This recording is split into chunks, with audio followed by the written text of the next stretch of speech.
Hi everybody, my name is Abhishek Nagdev and in this video we will be revising the chapter of ionic equilibrium. Students, वैसे ये chapter काफी difficult माना जाता है लेकिन इस वीडियो के थ्रू मैं आपको सुपर सिंप्लीफाई करके दे दूंगा.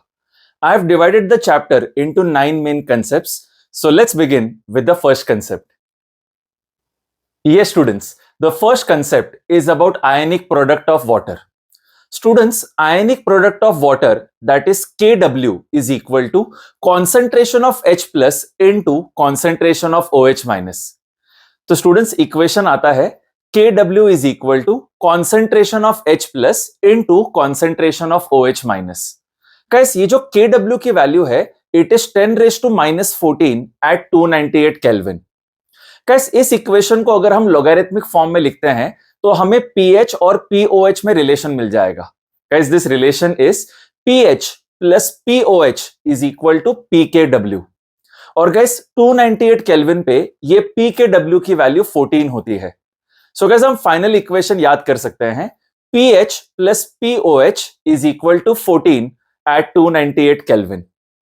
So guys, in summary, ionic product of water Kw is equal to concentration of H plus into concentration of OH minus, and this is equal to 10 raised to minus 14 at 298 Kelvin. And guys, the second equation is pH plus POH is equal to 14 at 298 Kelvin. Now let's move ahead to the second concept. Yes people, the second concept is about the pH level of a weak acid. Guys, let's take an example of a weak acid, that is acetic acid in water. Students, this acid will get partially dissociated. आपको इसमें दो equations याद करनी होती हैं. Guys, the dissociation constant Ka is equal to C alpha square divided by 1 minus alpha. Guys, इस equation में C is the concentration of the weak acid and alpha is the degree of dissociation. Guys, अगर degree of dissociation काफी कम होता है तो हम 1 minus alpha में alpha को इग्नोर कर सकते हैं and therefore the equation becomes Ka is equal to C alpha square. लेकिन guys question solving point of view से आपको pH ऑफ वीक एसिड का फॉर्मूला याद होना चाहिए. Guys this formula is pH is equal to half pKa minus half log C. तो guys मैं आपको एक अच्छी समरी दे देता हूं. In a weak acid, the dissociation constant Ka will be equal to C alpha square divided by 1 minus alpha. And guys, आप alpha को ignore कर सकते हो and the equation becomes Ka is equal to C alpha square.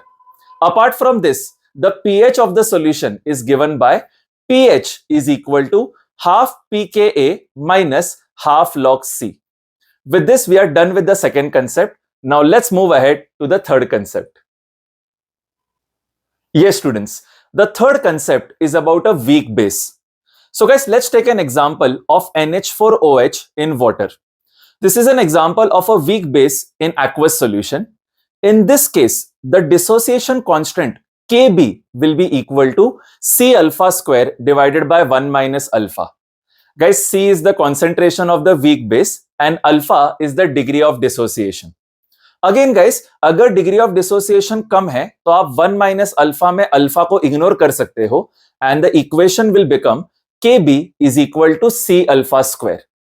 Guys, for a weak base आपका POH का direct formula आता है. This formula is given by POH is equal to half PKb minus half log C. मैं आपको फिर से एक बार बता देता हूं.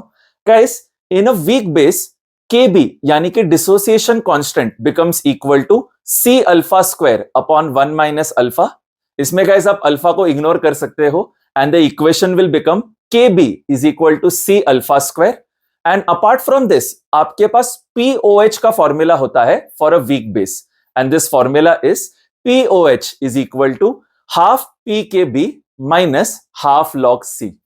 With this, we are done with concept number 3 as well. Let's move ahead to the next concept. Yes, students. The fourth concept is about the hydrolysis of a salt of weak acid and strong base.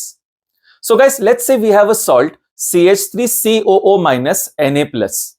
Guys, this is a salt of acetic acid and sodium hydroxide. Guys, acetic acid is a weak acid and sodium hydroxide is a strong base. So this is a salt of a weak acid and a strong base. Guys अगर आप इसका hydrolysis करते हो तो आपको तीन formulas ध्यान में रखने होते हैं. Guys the hydrolysis constant KH in this case becomes equal to C alpha square upon 1 minus alpha.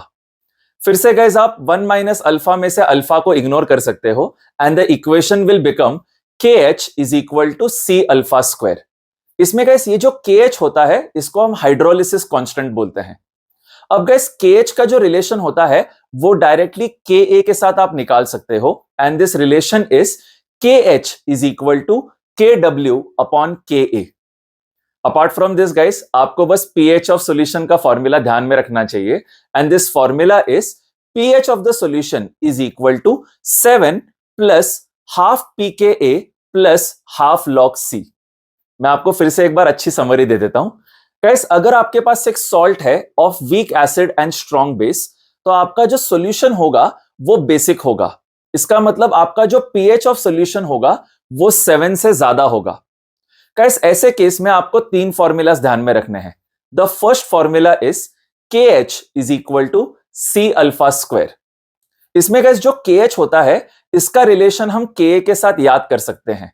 This formula is KH is equal to KW upon KA. And finally guys pH of a solution of weak acid and strong base वाला salt is 7 plus half pKa plus half log C. तो आपने अगर ये तीन formulas याद कर लिए तो आप कोई भी क्वेश्चन सॉल्व कर सकते हो of a salt of weak acid and strong base जिसका एग्जांपल है CH3COO Na+. Now let's move ahead to the next concept. Yes people, the fifth concept is about hydrolysis of a salt of strong acid and weak base. Guys इसका prime example होता है NH4Cl. Guys NH4Cl is a salt of NH4OH and HCl. NH4OH is a weak base and HCl is a strong acid. तो guys अगर आपके पास एक salt है और strong acid and weak base तो इस केस में भी आपको तीन फॉर्मूलाज ध्यान में रखने होते हैं. Guys the first formula is same as the last concept. KH is equal to C alpha square. Guys second formula will be the relation between KH and KB.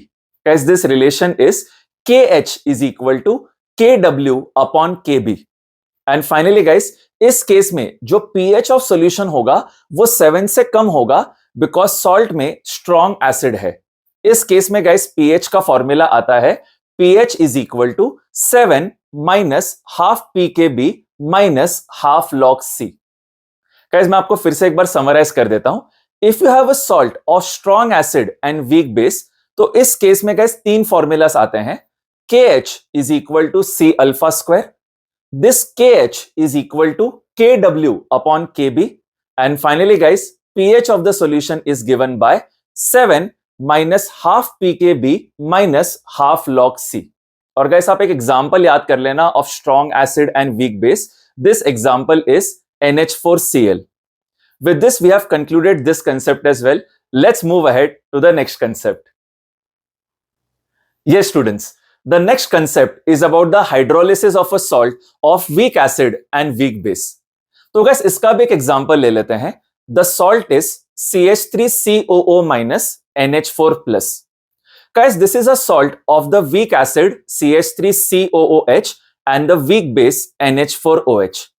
तो guys अगर आप इसका हाइड्रोलिसिस करते हो तो इस केस में भी आपको तीन फॉर्मूलाज ध्यान में रखने होते हैं. Guys the first formula is hydrolysis constant KH becomes equal to alpha square. Guys इस केस में KH का formula is only equal to alpha square. Guys second formula होगा relation between KH, KA and KB. Guys ये relation आता है KH is equal to KW whole divided by KA into KB. अब guys इस case में भी हमें pH of solution ध्यान में रखना है. Guys the pH of a solution of a salt of weak acid and weak base is given by pH is equal to 7 plus half pKa minus half pKb. So guys in summary अगर हमारे पास एक salt है of weak acid and weak base तो हमें तीन formulas ध्यान में रखने हैं. KH is equal to alpha square, KH is equal to KW upon KA into KB and finally guys pH of the solution is equal to 7 plus half pKa minus half pKb. With this, we have concluded this concept as well. Now let's move ahead to the next concept, which is about buffer solution. Yes, students, the next concept, which is concept number 7, is about acidic buffer solution. Guys, acidic buffer solution is a combination of weak acid and a salt of same weak acid with a strong base.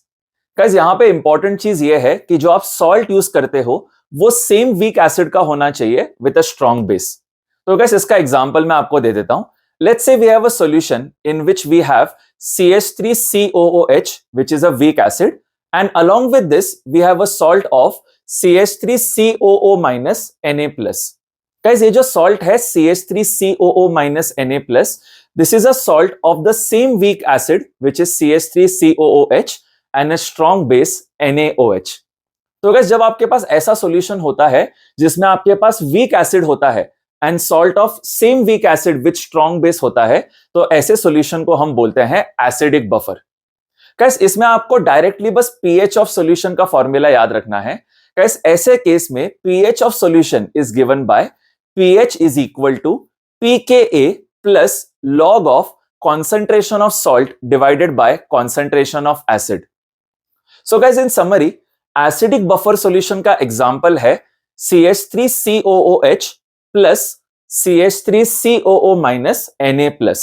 This is a solution of weak acid and salt of same weak acid with strong base. Guys, ऐसे case में pH of solution is given by pH is equal to pKa plus log of concentration of salt divided by concentration of acid. Now let's move ahead to concept number 8. Yes, people. Next concept is about basic buffer solution. Guys, basic buffer solution is a solution in which you have a weak base and salt of same weak base with a strong acid. Guys, इसका prime example होगा NH4OH plus NH4Cl. Guys, obviously NH4OH is a weak base and guys NH4Cl is a salt of same weak base and strong acid of HCl.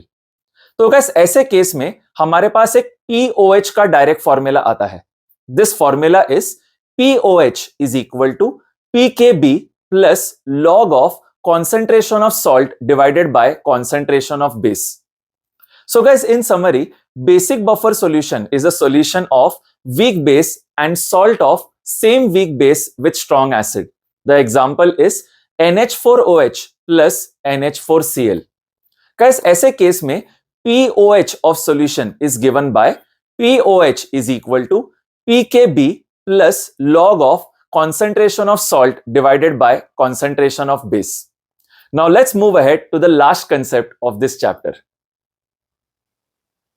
Yes, students, the last concept of this chapter is solubility product. Guys, solubility product को समझने के लिए हम एक simple example लेंगे. Guys, let's say we have a salt of AlCl3 in water. Students, AlCl3 will dissociate as Al3 plus 3Cl minus. तो guys, जैसा कि आप इक्वेशन में देख सकते हो, यहाँ पे solubility of Al3 plus will become S and guys solubility of 3Cl minus will become 3S. Guys, अब इस केस में जो solubility product होता है KSP, it becomes equal to multiplication of concentration of ions with their power as the number in the balanced equation. इसका मतलब guys यहां पे जो dissociation of AlCl3 है, it is given by Al3 plus 3Cl minus and therefore इस case में solubility product यानी कि KSP will become equal to concentration of Al3 plus into concentration of Cl minus whole cube. तो guys आप यहां देख सकते हो कि Cl minus का जो कोएफिशिएंट था in the balanced equation it was 3 and इसीलिए KSP के इक्वेशन में ये जो नंबर 3 है वो Cl minus के कॉन्सेंट्रेशन के पावर में चला गया. गाइस मैं आपको फिर से एक बार एक्सप्लेन कर देता हूं. Guys, AlCl3 will dissociate as Al3 plus 3Cl minus. Guys, यहां पे Al3 plus का जो solubility होगा वो हो जाएगा S and guys 3Cl minus का सोल्यूबिलिटी हो जाएगा 3S। इस केस में guys KSP will be equal to concentration of Al3 plus into concentration of Cl minus whole cube. यानी कि गाइस अगले स्टेप में KSP will be equal to S into 3S whole cube. अब guys आप इसको solve करोगे तो आपको फाइनल इक्वेशन मिल जाएगा KSP is equal to 27S⁴। अब गाइस एक और एग्जांपल ले लेते हैं ताकि आपका सोल्यूबिलिटी प्रोडक्ट का कंसेप्ट पूरा ही क्लियर हो जाए। Guys let's say we have a salt of Al2SO4 thrice.